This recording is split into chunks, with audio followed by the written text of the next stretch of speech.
हुक्म के मुताबिक फौज के लिए भर्ती शुरू कर दी। हालांकि ये काम उसकी मर्जी के खिलाफ था। दिन गुजरते जा रहे थे। सलाहुद्दीन अय्यूबी उसे कुछ कुछ पसंद करने लगा था। नाजी ने उसे यकीन दिलाया था कि सूडानी बॉडीगार्ड्स फौज उसके हुक्म की मुंतजिर है और ये कौम की तवक्कुआत पर पूरी उतरेगी। नाजी सलाहुद्दीन अय्यूबी को 2-3 मरतबा कह चुका था कि वो बॉडीगार्ड्स की तरफ से उसे दावत देना चाहता है और फौज उसके एजाज में जश्न मनाने के लिए बेताब है। लेकिन सलाहुद्दीन अय्यूबी मसरूफियत की वजह से ये दावत कबूल न कर सका। रात का वक्त था। नाजी अपने कमरे में अपने 2 मोतमिद जूनियर कमांडरों के साथ बैठा शराब पी रहा था। 2 नाचने वालियां साजों की हल्की हल्की मौसीकी पर मस्ती में आई हुई नागिनों की तरह मसूर कुन अदाओं से रक्स कर रही थीं। उनके पांव में घुंघरू नहीं थे। उनके जिस्मों पर कपड़े सिर्फ उसी कदर थे कि उनके सतर ढके हुए थे। इस रक्स में खुमार का तासुर था। दरबान अंदर आया और नाजी के कान में कुछ कहा। नाजी जब शराब और रक्स में महव होता था तो कोई मुखिल होने की जुर्रत नहीं कर सकता था। सिर्फ दरबान को मालूम था कि वो कौन सा जरूरी काम है जिसकी खातिर नाजी ऐशो तरब की महफिल से उठा करता है, वरना वो अंदर आने की जुर्रत न करता। उसकी बात सुनते ही नाजी बाहर निकल गया और दरबान उसे दूसरे कमरे में ले गया। वहाँ सूडानी लिबास में मलबूस एक अधेड़ उम्र आदमी बैठा था। उसके साथ एक जवान लड़की थी। नाजी को देख कर वो उठी। नाजी उसके चेहरे और कद काठ की दिलकशी देख कर ठिठक गया। वो औरतों का शिकारी था। उसे औरतें सिर्फ अपनी अय्याशी के लिए दरकार नहीं होती थीं। उनसे वो और भी कई काम लिया करता था, जिनमें एक ये था कि वो निहायत खूबसूरत और अय्यार लड़कियों के जरिए बड़े बड़े अफसरों को अपनी मुट्ठी में रखता था। और एक काम ये भी था कि वो उन्हें अमीरों वजीरों को ब्लैकमेल करने के लिए इस्तेमाल करता था और उनसे वो जासूसी भी करवाता था। जिस तरह कसाब जानवर को देखकर बता देता है कि उसका गोश्त कितना है, उसी तरह नाजी लड़की को देखकर अंदाजा कर लिया करता था कि ये किस काम के लिए मौजू है। लड़कियों के व्यापारी और पर्दाफरोश अक्सर नाजी के पास माल लाते रहते थे। ये आदमी भी ऐसे ही व्यापारियों में से लगता था। लड़की के मुताल्लिक उसने बताया कि तजुर्बाकार है, नाच भी सकती है और पत्थर को जबान के मीठे जहर से पानी में तब्दील कर सकती है। नाजी ने उसका तफसीली इंटरव्यू लिया। वो इस फन का माहिर था। उसके मुताबिक उसने उस लड़की का इम्तिहान लिया और उसने ये राय कायम की कि जिस काम के लिए वो एक और लड़की को तैयार कर रहा था, उसके लिए ये लड़की थोड़ी सी ट्रेनिंग के बाद मौजू हो सकती है। सौदा तय हो गया। व्यापारी कीमत वसूल करके चला गया। नाजी लड़की को उस कमरे में ले गया जहाँ उसके 2 साथी रक्स और शराब से दिल बहला रहे थे। उसने लड़की को नाचने के लिए कहा। लड़की ने जब जुआ उतार कर जिस्म को 2 ही बल दिए तो नाजी और उसके साथी तड़प उठे। पहली दोनों नाचने वालियों के रंग पीले पड़ गए। इस नई लड़की के सामने उनकी कदर कीमत कम हो गई थी। नाजी ने उसी वक्त महफिल बर्खास्त कर दी और उस लड़की को अपने पास बिठाकर सबको बाहर निकाल दिया। लड़की से नाम पूछा तो उसने ज़िकोई बताया। नाजी ने उसे कहा, ज़िकोई, तुम्हें यहाँ लाने वाले ने बताया था कि तुम पत्थर को पानी में तब्दील कर सकती हो। तुम्हारा ये कमाल देखना चाहता हूँ। ज़िकोई ने पूछा, वो पत्थर कौन है?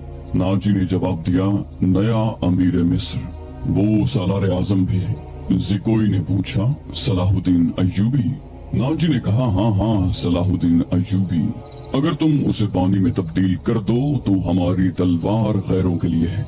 अगर तुम उसे पानी में तब्दील कर दो तो उसके वजन जितना सोना तुम्हारे कदमों में रख दूंगा। ज़िकोई ने पूछा, वो शराब तो पीता होगा?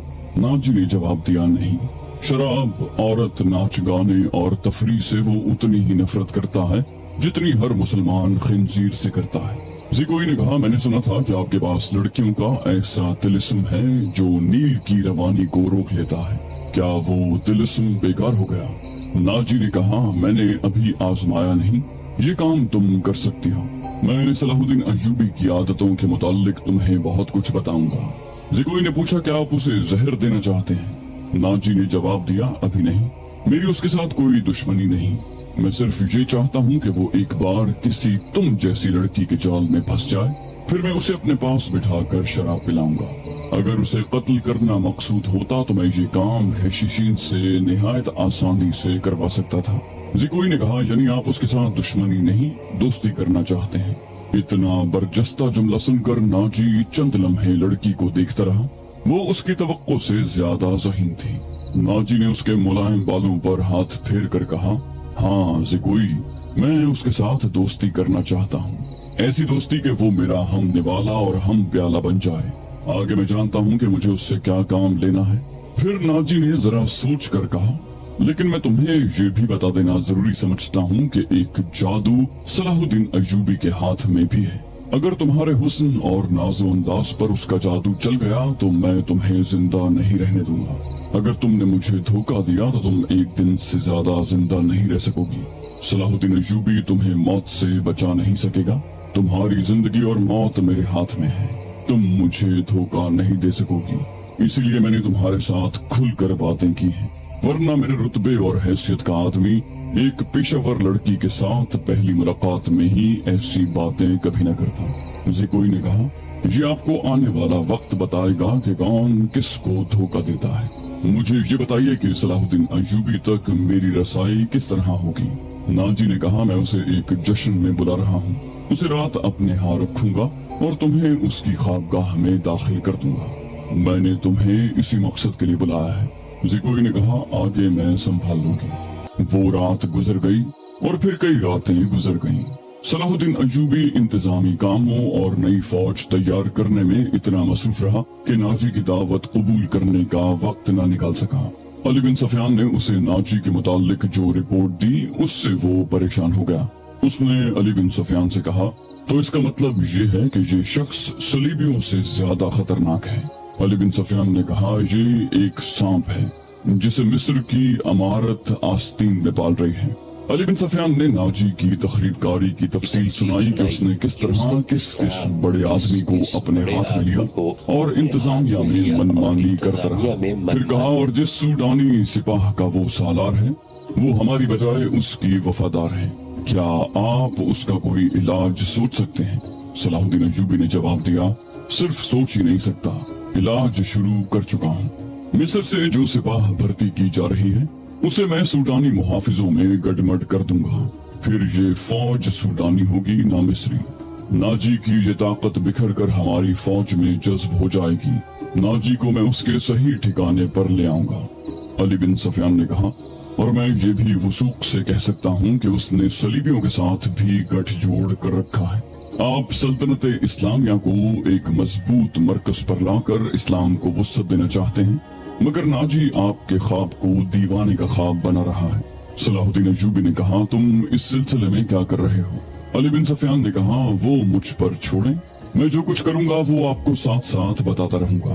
आप मुतमईन रहें, मैंने उसके गिर्द जासूसों की ऐसी दीवार चुन दी है जिसकी आंखें भी हैं, कान भी, और ये दीवार मुतहर्रिक है। यूं समझ लें कि मैंने उसे अपने जासूसी के कले में कैद कर लिया है। सलाहुद्दीन अय्यूबी को अली बिन सफियान पर इस कदर एतमाद था कि उससे उसकी दरपर्दा कार्रवाई की तफसील न पूछी। अली ने उससे पूछा, मालूम हुआ है कि वो आपको जश्न पर मदऊ कर रहा है। अगर ये बात सही है तो उसकी दावत उस वक्त कबूल कीजिएगा जब मैं आपको बताऊंगा। अय्यूबी उठा और हाथ पीठ पीछे रख कर टहलने लगा। उसकी आह निकल गई। वो रुक गया और बोला, इब्ने सफियान, जिंदगी और मौत अल्लाह के हाथ में है। बेमकसद जिंदगी से क्या ये बेहतर नहीं कि इंसान पैदा होते ही मर जाए? कभी कभी ये सोच दिमाग में आ जाती है कि वो लोग शायद खुशनसीब हैं जिनकी कौमी हिस्स मुर्दा होती है और जिनका कोई किरदार नहीं होता, बड़े मजे से जीते और अपनी आई पर मर जाते हैं। अली बिन सफियान ने कहा, वो बदनसीब हैं अमीर मोहतरम। सलाहुद्दीन अय्यूबी ने कहा, हाँ इब्ने सफियान, मैं जब उन्हें खुशनसीब कहता हूँ तो यही बात मालूम नहीं कौन मेरे कान में कह देता है जो तुमने कही, मगर सोचता हूँ कि हमने तारीख का धारा इस मोड़ पर न बदला तो मिल्लत इस्लामिया बिखर कर दीवारों, जंगलों और सहराओं में खो जाएगी। मिल्लत की खिलाफत 3 हिस्सों में बढ़ जाएगी। अमीर मनमानी कर रहे हैं और सलीबियों के आलायकार बनते जा रहे हैं। मुझे ये डर भी महसूस होने लगा है कि मुसलमान अगर जिंदा रहे तो वो हमेशा सलीबियों के गुलाम और आलायकार रहेंगे। وہ اسی پر خوش رہیں گے کہ زندہ ہیں، مگر قوم کی حیثیت سے وہ مردہ ہوں گے۔ ذرا نقشہ دیکھو علی، آدھی صدی میں دیکھو ہماری سلطنت کا نقشہ کتنا سکڑ گیا ہے۔ وہ خاموش ہو گیا، سر جھکا کر ٹہلنے لگا، پھر رک گیا اور سر کو چھٹک کر علی بن سفیان کو دیکھا۔ کہنے لگا جب تباہی اپنے اندر سے اٹھے تو اسے روکنا محال ہو جاتا ہے۔ اگر ہماری خلافت اور امارتوں کا یہی حال رہا تو صلیبیوں کو ہم پر حملے کرنے کی ضرورت پیش نہیں آئے گی۔ وہ آگ جس میں ہم اپنا ایمان، اپنا کردار اور اپنی قومیت جلا رہے ہیں، اس میں صلیبی آہستہ آہستہ تیل ڈالتے رہیں گے۔ ان کی سازشیں ہمیں آپس میں لڑاتی رہیں گی۔ میں شاید اپنا عزم پورا نہ کر سکوں، میں شاید صلیبیوں سے شکست بھی کھا جاؤں، لیکن میں قوم کے نام ایک وصیت چھوڑنا چاہتا ہوں۔ وہ یہ ہے کہ کسی غیر مسلم پر کبھی بھروسہ نہ کرنا، ان کے خلاف لڑنا ہے تو لڑ کر مر جانا، کسی غیر مسلم کے ساتھ کبھی سمجھوتا اور کوئی معاہدہ نہ کرنا۔ علی بن سفیان نے کہا، آپ کا لہجہ بتا رہا ہے جیسے آپ اپنے عزم سے مایوس ہو گئے ہیں۔ صلاح الدین ایوبی نے کہا، مایوس نہیں، جذباتی۔ علی، میرا ایک حکم متعلقہ شعبے تک پہنچا دو، بھرتی تیز کر دو اور کوشش کرو کہ فوج کے لیے زیادہ سے زیادہ ایسے آدمی رکھو جو جنگ کا تجربہ حاصل کر چکے ہوں۔ ہمارے پاس اتنی لمبی تربیت کا وقت نہیں۔ بھرتی ہونے والوں کا مسلمان ہونا لازمی قرار دے دو اور تم اپنے لیے ذہن نشین کر لو کہ ایسے جاسوسوں کا ایک دستہ تیار کرو جو دشمن کے علاقے میں جا کر جاسوسی بھی کریں اور شب خون بھی ماریں۔ یہ جانبازوں کا دستہ ہوگا، انہیں خصوصی تربیت دو، ان میں یہ صفات پیدا کرو کہ اونٹ کی طرح زیادہ سے زیادہ عرصہ پیاس برداشت کر سکیں، ان کی نظریں عقاب کی طرح تیز ہوں، ان میں صحرائی لومڑی کی مکاری ہو اور وہ دشمن پر چیتے کی طرح جھپٹنے کی مہارت، دلیری اور طاقت کے مالک ہوں، ان میں شراب، حشیش وغیرہ کی عادت نہ ہو اور عورت کے لیے وہ برف کی طرح یخ ہوں۔ بھرتی تیز کروا دو بن سفیان، اور یاد رکھو میں ہجوم کا قائل نہیں، مجھے لڑنے والوں کی ضرورت ہے، خواہ تعداد تھوڑی ہو، ان میں قومی جذبہ ہو اور وہ میرے عزم کو سمجھتے ہوں، کسی کے دل میں یہ شبہ نہ ہو کہ اسے کیوں لڑوایا جا رہا ہے۔ اگلے 10 دنوں میں ہزارہا تربیت یافتہ سپاہی امارت مصر کی فوج میں آ گئے، اور ان 10 دنوں میں ناجی نے زکوئی کو ٹریننگ دے دی کہ وہ صلاح الدین ایوبی کو کون کون سے طریقے سے اپنے حسن کے جال میں پھانس کر اس کی شخصیت اور اس کے کردار کو کمزور کر سکتی ہے۔ ناجی کے ہمراز دوستوں نے زکوئی کو دیکھا تو انہوں نے بلا خوف تردید کہا کہ اس لڑکی کو مصر کے فرعون دیکھ لیتے تو خدائی کے دعوے سے دستبردار ہو جاتے۔ ناجی کا جاسوسی کا اپنا نظام تھا، بہت تیز اور دلیر۔ وہ معلوم کر چکا تھا کہ علی بن سفیان صلاح الدین ایوبی کا خصوصی مشیر ہے اور عرب کا مانا ہوا سراغ رساں۔ اس نے علی کے پیچھے اپنے جاسوس چھوڑ دیے تھے اور اس نے علی بن سفیان کو قتل کروا دینے کا منصوبہ بھی بنا لیا تھا۔ زکوئی کو ناجی نے صلاح الدین ایوبی کو اپنے دام میں پھانسنے کے لیے تیار کیا تھا، لیکن وہ محسوس نہ کر سکا کہ مراکش کی رہنے والی یہ لڑکی اس کے اپنے اعصاب پر سوار ہو گئی ہے۔ وہ صرف شکل و صورت ہی کی دلکش نہیں تھی، اس کی باتوں میں ایسا جادو تھا کہ ناجی اسے پاس بٹھا کر اس کے ساتھ باتیں ہی کرتا رہتا۔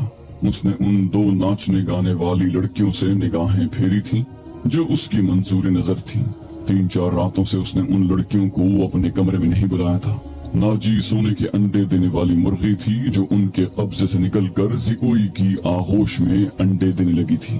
انہوں نے زکوئی کو راستے سے ہٹانے کی ترکیبیں شروع کر دیں۔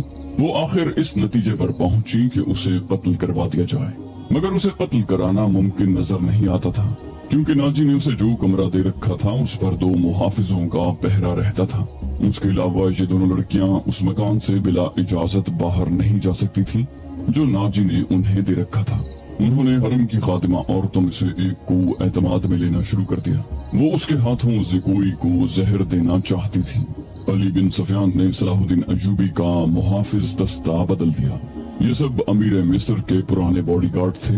اس کی جگہ اس نے ان سپاہیوں میں سے باڈی گارڈز کا دستہ تیار کر دیا جو نئی بھرتی میں سے آئے تھے۔ یہ جانبازوں کا منتخب دستہ تھا جو سپاہ گری میں بھی طاق تھا اور جذبے کے لحاظ سے اس کا ہر سپاہی مرد حر تھا۔ ناجی کو یہ تبدیلی بالکل پسند نہیں تھی، لیکن اس نے صلاح الدین ایوبی کے سامنے اس تبدیلی کی بے حد تعریف کی اور اس کے ساتھ ہی درخواست کی کہ صلاح الدین ایوبی اس کی دعوت قبول کر لے۔ اور اس کے ساتھ ہی درخواست کی کہ صلاح الدین ایوبی اس کی دعوت قبول کر لے۔ ایوبی نے اسے جواب دیا کہ وہ ایک آدھ دن میں اسے بتائے گا کہ وہ کب دعوت قبول کر سکے گا۔ اس کے جانے کے بعد صلاح الدین ایوبی نے علی بن سفیان سے مشورہ لیا کہ وہ دعوت پر کب جائے۔ علی بن سفیان نے اسے مشورہ دیا کہ اب وہ کسی بھی روز دعوت قبول کر لے۔ دوسرے دن صلاح الدین ایوبی نے ناجی کو بتایا کہ وہ کسی بھی رات دعوت پر آ سکتا ہے۔ ناجی نے 3 روز بعد کی دعوت دی اور بتایا کہ یہ دعوت کم اور جشن زیادہ ہوگا، اور یہ جشن شہر سے دور صحرا میں مشلوں کی روشنی میں منایا جائے گا۔ ناچ گانے کا انتظام ہوگا، باڈی گارڈز کے گھڑ سوار اپنے کرتب دکھائیں گے، شمشیر زنی اور بغیر ہتھیاروں کی لڑائی کے مقابلے ہوں گے، اور صلاح الدین ایوبی کو رات وہیں قیام کروایا جائے گا۔ رہائش کے لیے خیمے نصب ہوں گے۔ صلاح الدین ایوبی پروگرام کی تفصیل سنتا رہا۔ اس نے ناچ گانے پر بھی اعتراض نہ کیا۔ ناجی نے ڈرتے جھجکتے کہا، فوج کے بیشتر سپاہی جو مسلمان نہیں یا جو ابھی نیم مسلمان ہیں کبھی کبھی شراب پیتے ہیں۔ وہ شراب کے عادی نہیں، وہ اجازت چاہتے ہیں کہ جشن میں انہیں شراب پینے کی اجازت دی جائے۔ صلاح الدین ایوبی نے کہا، آپ ان کے کمانڈر ہیں، آپ چاہیں تو انہیں اجازت دے دیں، نہ دینا چاہیں تو میں آپ پر اپنا حکم نہیں چلاؤں گا۔ ناجی نے غلاموں کی طرح کہا، امیر مصر کا اقبال بلند ہو، میں کون ہوتا ہوں اس کام کی اجازت دینے والا جس کو آپ سخت ناپسند کرتے ہیں۔ صلاح الدین ایوبی نے کہا، انہیں اجازت دے دیں کہ جشن کی رات ہنگامہ آرائی اور بدکاری کے سوا سب کچھ کر سکتے ہیں۔ اگر شراب پی کر کسی نے ہلا گلا کیا تو اسے سخت سزا دی جائے گی۔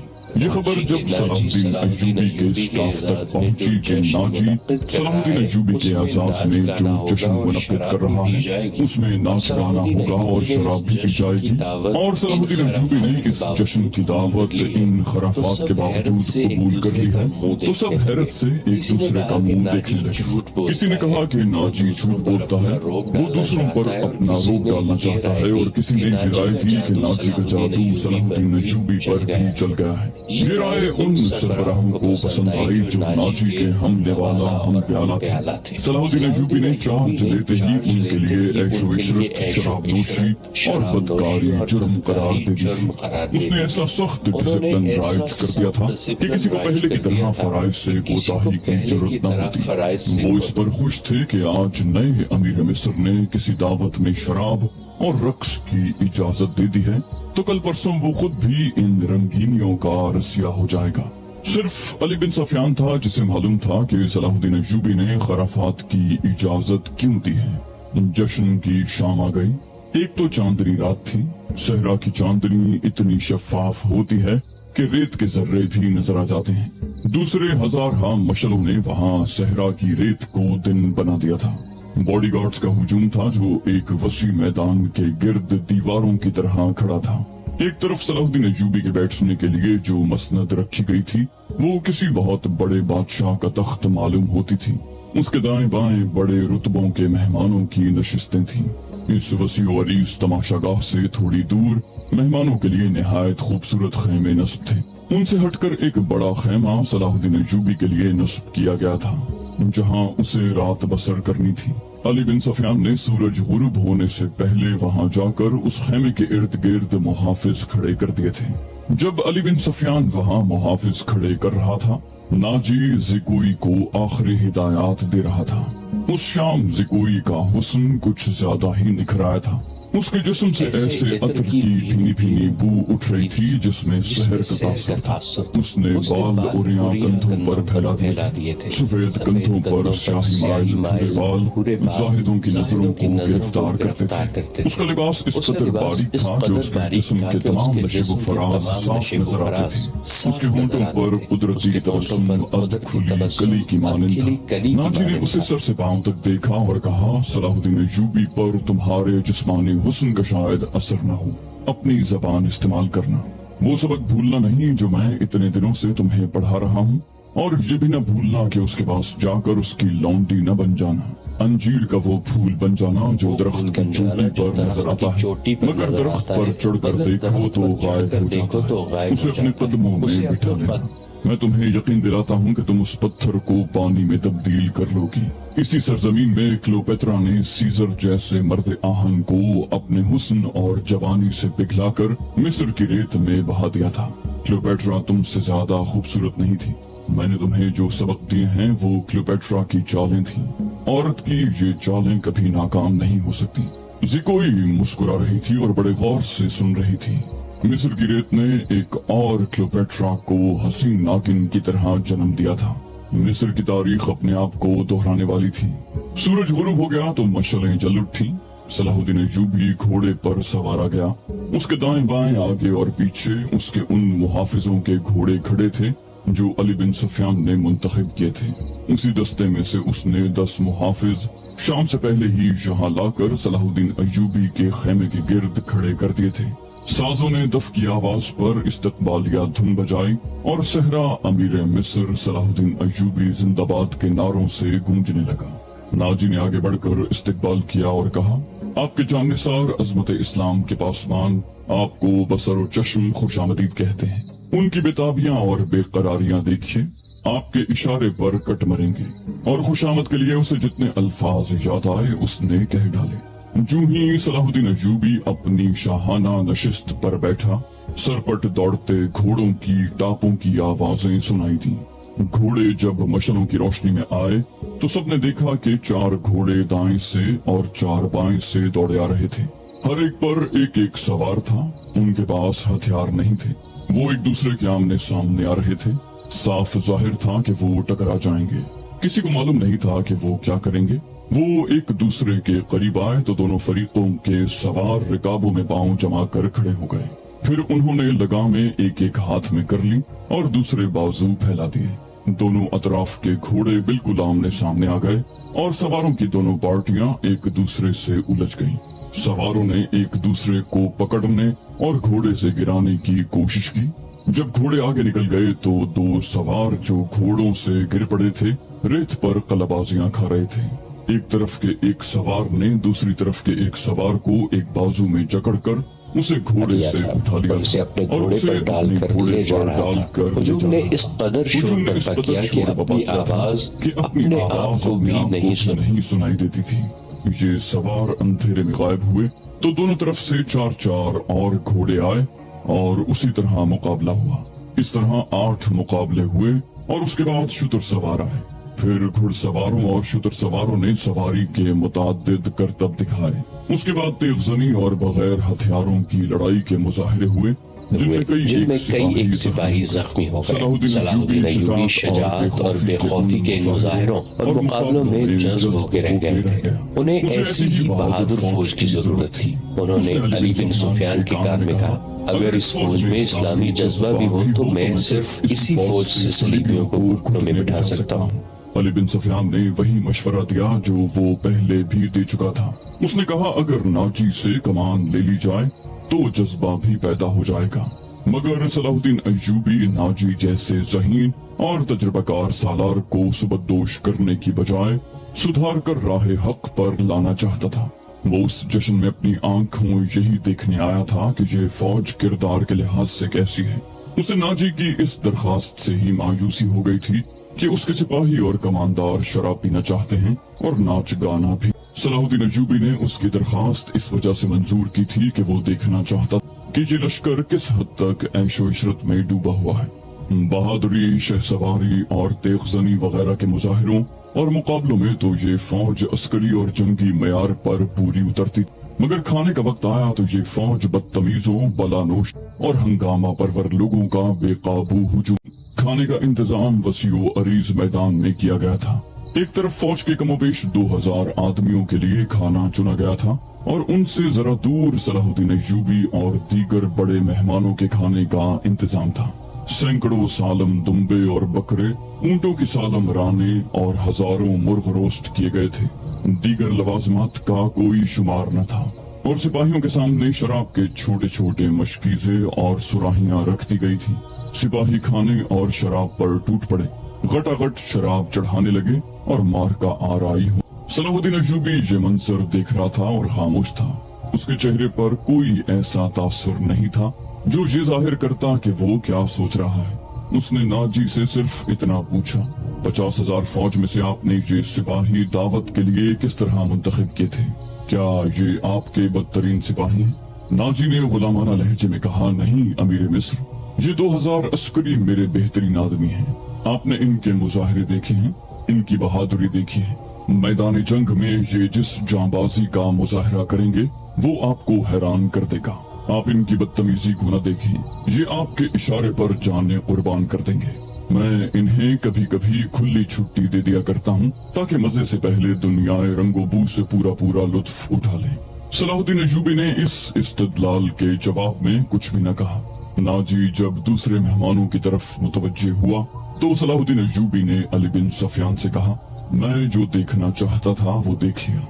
ये सूडानी अस्करी शराब और हंगामा आराई के आदी हैं।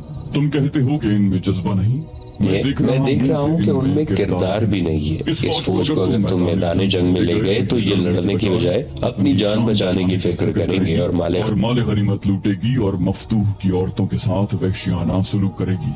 अली बिन सफियान ने कहा, इसका इलाज ये है कि आपने मुख्तलिफ खित्तों से जो फौज तैयार की है उन्हें नाजी के इस 50,000 सूडानी लश्कर में मदगम कर दिया जाए। बुरे सिपाही अच्छे सिपाहियों के साथ मिलजुल कर अपनी आदतें बदल दिया करते हैं। सलाहुद्दीन अय्यूबी मुस्कुराया और अली बिन सफियान से कहा, तुम यकीनन मेरे दिल का राज जानते हो। मेरा मंसूबा यही है जो मैं अभी तुम्हें नहीं बताना चाहता था। किसी से इसका जिक्र न करना। अली बिन सफियान में यही वस्फ था कि दूसरों के दिलों के राज जान लेता था और गैर मामूली तौर पर ज़हीन था। वो कुछ और कहने ही लगा था कि उनके सामने कई और मशलें रोशन हो गईं। जमीन पर बेशकीमत कालीन बिछे हुए थे।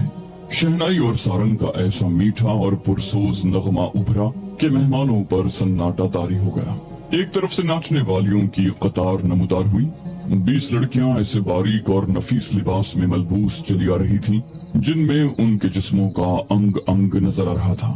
हर एक लिबास निहायत बारीक चुगासा था जो शानों से टखनों तक लंबा था।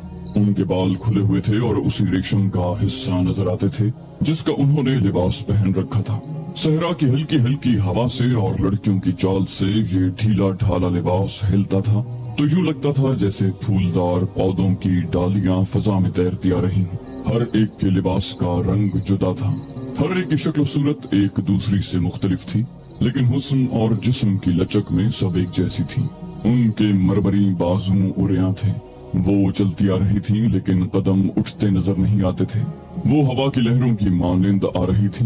वो नीम दायरे में होकर रुक गईं। सलाहुद्दीन अय्यूबी की तरफ मुंह करके ताज़ीम के लिए झुकी। सबके बाल सरक कर शानों पर आ गए। साजिंदों ने उन रेशमी बालों और जिस्मों के जादू में तिलिस्म पैदा कर दिया। 2 स्याहफाम देव हैकल हबशी जिनकी कमर के गिर्द चीतों की खालें थीं, एक बड़ा सा टोकरा उठाए तेज तेज कदम चलते नजर आए और टोकरा लड़कियों के नीम दायरे के सामने रख दिया। साज सपेरों की बीन की धुन बजाने लगे। हबशी मस्त सांडों की तरह फुनकारते गायब हो गए। टोकरे में से एक बहुत बड़ी कली ऊपर को उठी और फूल की तरह खिल गई। उस फूल में से एक लड़की का चेहरा नमूदार हुआ और फिर वो ऊपर को उठने लगी। यूं लगता था जैसे सुर्ख बादलों में से चांद निकल रहा हो। ये लड़की उस दुनिया की मालूम नहीं होती थी। उसकी मुस्कुराहट भी जमीनी नहीं थी। उसके बालों की चमक भी मिस्र की किसी लड़की की चमक नहीं लगती थी। और जब लड़की ने फूल की चौड़ी पत्तियों में से बाहर कदम रखा तो उसके जिस्म की लचक ने तमाशाइयों को मशहूर कर दिया। अली बिन सफियान ने सलाहुद्दीन अय्यूबी की तरफ देखा। उसके होंठों पर मुस्कुराहट थी। सलाहुद्दीन अय्यूबी ने मुस्कुराकर उसके कान में कहा, मुझे तवक्को नहीं थी कि ये इतनी खूबसूरत होगी। नाजी ने सलाहुद्दीन अय्यूबी के पास आकर कहा, अमीर मिस्र का इकबाल बुलंद हो। इस लड़की का नाम ज़ेकोई है। इसे मैंने आपकी खातिर सिकंदरिया से बुलाया है। ये पेशावर रक्कासा नहीं और ये इस्मत फरोश भी नहीं। रक्स से इसे प्यार है, शौकिया नाचती है, किसी महफिल में नहीं जाती। मैं इसके बाप को जानता हूँ, साहिल पर मछलियों का कारोबार करता है। ये लड़की आपकी अकीदतमंद है, आपको पैगंबर मानती है। मैं इत्तेफाक से इसके घर इसके बाप से मिलने गया तो इस लड़की ने इस्तिदा की कि सुना है सलाहुद्दीन अय्यूबी अमीर मिस्र बन के आए हैं। खुदा के नाम पर मुझे उनसे मिलवा दो। मेरे पास अपनी जान और रक्स के सिवा कुछ भी नहीं जो मैं उस अजीम हस्ती के कदमों में पेश करूं।